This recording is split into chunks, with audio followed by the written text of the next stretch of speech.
If sound can organize sand and water into sacred geometry, what is it doing to the water in your cells? Welcome to Beyond the Mind. Tonight we travel into vibration, the experiments that make sound visible, the physics that explains how frequencies shape form, and the measurable ways vocal practice affects your body. We'll move from metal plates dusted with sand to circulating fluids and living tissue.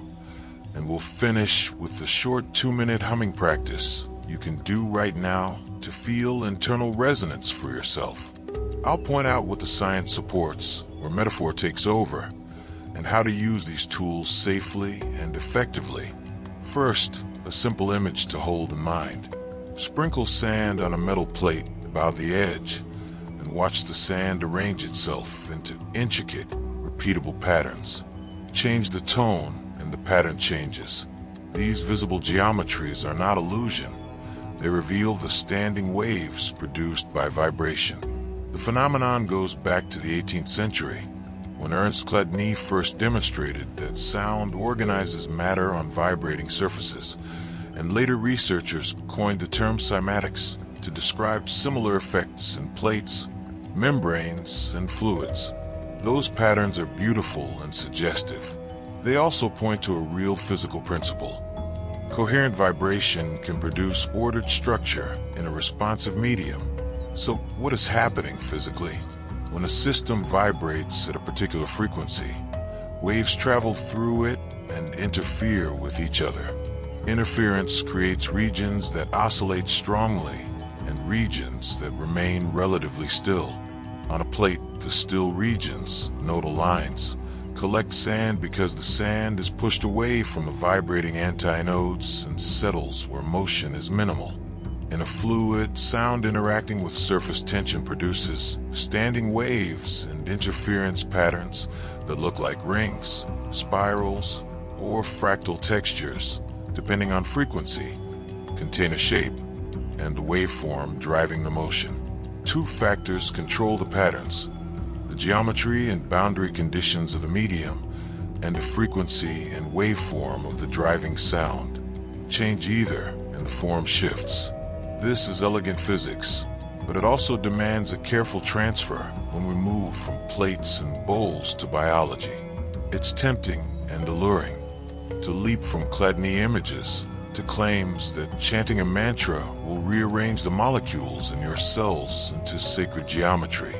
That literal leap is not supported by current laboratory evidence. Biological tissues are viscoelastic, thermally noisy, and heterogeneous. They dissipate mechanical energy in complex ways. The direct visual analog, a mandala in your cytoplasm, is an evocative metaphor rather than a verified physiological reality. I cannot confirm that chanting produces geometric patterns inside cells the way sand patterns appear on metal plates. That said, sound does have measurable, reliable effects on living systems through well-understood mechanisms. First, the auditory system converts sound waves into neural signals. The cochlea decomposes incoming sound into frequency components and relays structured information to brainstem and cortical networks. Rhythmic sound can entrain neural oscillations and shift brain states. Second, vocalization itself has somatic consequences. Sustained humming and chanting engage muscles of the airway, modulate breathing patterns, and stimulate afferent pathways of the vagus nerve, the major conduit of parasympathetic signaling. Third, simple physiological changes like increased nasal airflow and oscillatory shear. During humming, measurably increased nasal nitric oxide, a biologically active gas involved in airway tone and local antimicrobial activity. These are concrete, experimentally observed pathways through which sound alters physiology.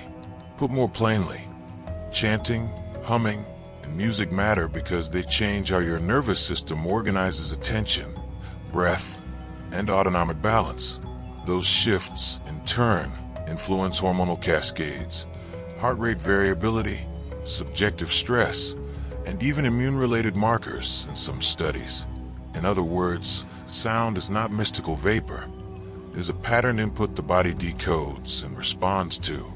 Let's unpack 3 domains where sound interacts with the living body.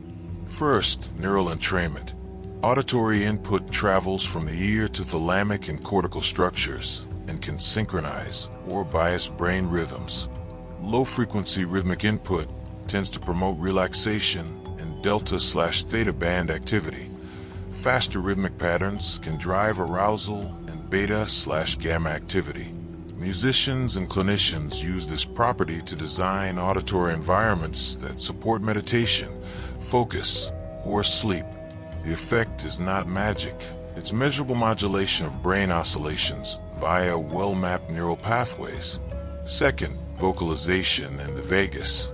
The act of producing sound with a safe, prosodic tone, a chant, hum, or prolonged exhale, stimulates mechanoreceptors in the larynx and pharynx and sends signals back to the brain through vagal afferents. The polyvagal framework helps explain how prosodic vocalization promotes a sense of safety and social engagement and can shift autonomic state toward parasympathetic balance. In practical terms, slow, resonant vocalizations often produce a felt sense of calm and a measurable increase in markers associated with parasympathetic activity. Third, fluid and tissue mechanics.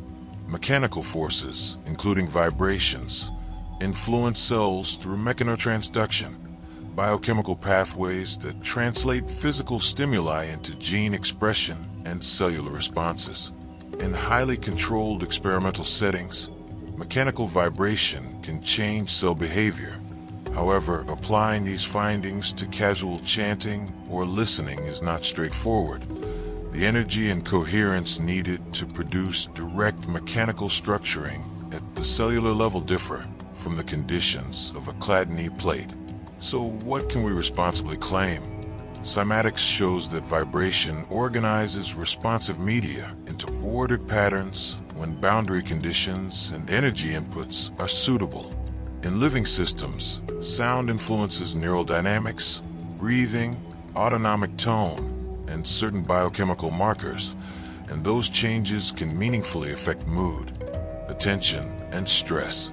The leap from evocative visual metaphors to cellular mandalas is speculative and not empirically confirmed. I cannot confirm such direct intracellular geometric reorganization from chanting with that scientific framing in place. Let's explore what to look for when you watch Cymatics footage and how to use vocal practice in a simple, safe way. When you watch Cymatics demonstrations, notice 3 things. First, frequency specificity. Different tones produce distinct, repeatable shapes. Second, boundary dependence. The container or plate shape matters. And third, waveform and complexity. Pure sine tones yield the clearest geometry, while complex timbres create more intricate textures. These observations help you read the demonstrations correctly. The patterns are properties of a coupled system, sound plus medium plus container. Now a short, practical experience. A 2-minute Bhramari humming practice. It's simple, accessible, and it reliably creates a felt internal vibration that illustrates how vocal resonance engages body systems. If you have recent ear surgery, severe vertigo, or other ear conditions, consult a clinician before trying this practice. Otherwise, sit comfortably with your spine upright and shoulders relaxed. We'll do a series of slow inhales and sustained hums. Breathe gently and do not strain. If at any time you feel dizzy or uncomfortable, stop and breathe naturally. Begin by closing your eyes and settling for a breath or 2. Take a slow inhale through your nose for a count of 4. 1, 2, 3, 4. Now exhale while producing a steady hum, an MMMM sound or a low hum, keeping the lips gently closed so the vibration resonates in your face and sinuses. Hum steadily for a count of 7. 1, 2, 3, 4, 5, 6, 7. Inhale again for 4. 1, 2, 3, 4. Exhale and hum again for 7. Continue this pattern at a calm, Unforced pace for 2 minutes. If a 7 count feels long, reduce it to 6. If you can sustain 10 comfortably, you may lengthen the exhale. The important part is steady, resonant sound and relaxed posture. As you hum, notice vibration in the chest, throat, palate, and around the sinuses. Notice any softening of muscles and a slight slowing of breath rate. If you register a pleasant buzzing or warmth in the face, that's a normal somatic correlate of resonance. 2 minutes is enough to feel a distinct shift. Calmer breath, subtle internal vibration, and often a sense of grounded attention. After 2 minutes, stop humming and sit quietly for a few more breaths, observing any after effects in body and mind. You may notice a clearer breath, softened shoulders, or a brief spike of mental clarity. Those are the same basic pathways we discussed earlier: breath regulation, vagal stimulation, and attentional entrainment. If you plan to explore further, combine short vocal practices with listening to carefully designed soundscapes and with attention to context. Use sound practices as tools for regulation and presence, not as standalone cures. For clinical conditions like chronic pain, severe anxiety, or medical illnesses, sound complements care but does not replace professional treatment. A few practical production notes: if you're filming cymatics, pair high-speed close-ups of plates and fluids with tight audio that lets viewers feel the tone. Match video cuts to the decay of the sound so the visual and sonic tails align. Use slow motion to reveal micromotions that are invisible at normal speed. When you explain the science, keep analogies clear and flag where metaphor begins. Credibility and wonder can coexist. You don't have to sacrifice precision for beauty. Before we close, here are 3 concise takeaways to keep. Cymatics reveals that coherent vibration organizes responsive media into visible patterns. It is a real and repeatable physical effect. In living systems, sound influences neural rhythms, autonomic balance, and certain biochemical markers. These are measurable pathways by which chanting and music affect how we feel. The poetic claim that chanting literally sculpts intracellular geometry is metaphorical. It is not supported by direct evidence at the cellular scale. Use the metaphor for inspiration, not as literal biological fact.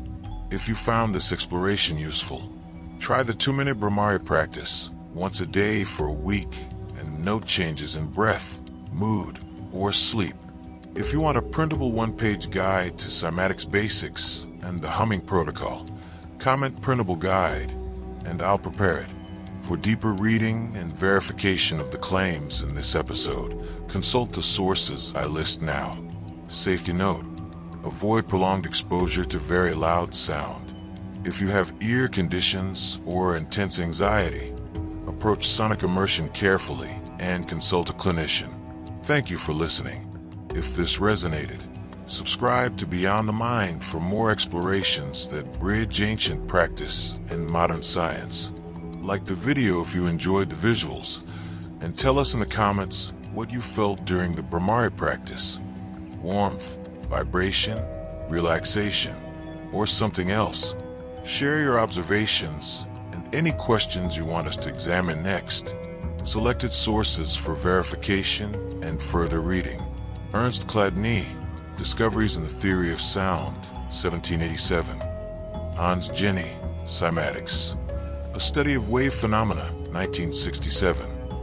Weitzberg and Lundberg, Studies on Humming and Nasal Nitric Oxide, early 2000s. Stephen Porges, Polyvagal Theory, 1995 and later reviews. Research reviews on mechanotransduction and cell response to mechanical stimuli. Ingber and colleagues,